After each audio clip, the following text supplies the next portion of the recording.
بسم اللہ الرحمن الرحیم۔ گھریلو ٹوٹکے: یادداشت تیز کرنا۔ بادام اور ذرا سی کالی مرچ لیجیے اور اسے پیس کر یکجان کر کے کسی بوتل میں بند کر لیجیے۔ ہر صبح اٹھنے کے بعد نہار منہ اسے کھائیے۔ کچھ ہی عرصے میں آپ کا حافظہ اتنا تیز ہو جائے گا کہ آپ کو بچپن کی باتیں یاد آنے لگیں گی۔ درد کان سے شفا کے لیے: مولی کو باریک باریک ٹکڑوں میں کاٹ لیں اور پھر اسے سرسوں کے تیل میں ڈال کر خوب گرم کر کے رس نکال لیں۔ شفا نصیب ہوگی۔ جب جسم میں کانٹا چبھ جائے اور اس قدر اندر چلا جائے کہ کوشش کے باوجود نہ نکلتا ہو تو گھبرائیے نہیں۔ ذرا سا گڑ لیجئے اور پیاز لے کر اسے کاٹ لیں اور ان دونوں کو ملا کر اس جگہ پر باندھ دیں۔ کانٹا خود بخود باہر آ جائے گا۔ درد سر کا علاج: اگر آپ کو درد سر کی شکایت ہے تو سر کو بھاپ دیجئے اور پھر اسے سرد پانی میں بھیگے ہوئے تولیے سے صاف کر دیجئے۔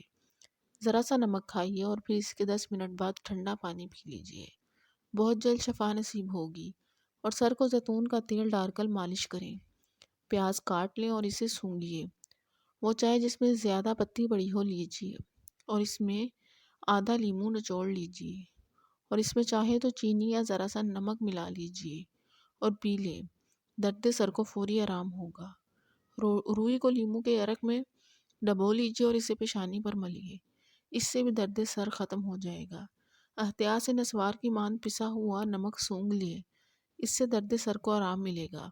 پیاز لیں اور اسے سل پر پیس لیں اور پھر پاؤں کے تلووں پر اس کا لیپ کریں۔ درد سر ختم ہو جائے گا۔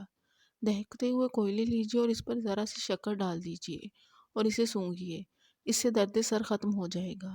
نظر تیز کرنے کے لیے 4 بادام، چٹکی بھر سونف اور ذرا سی مسلی لے کر رات کو سوتے وقت کھا لیں۔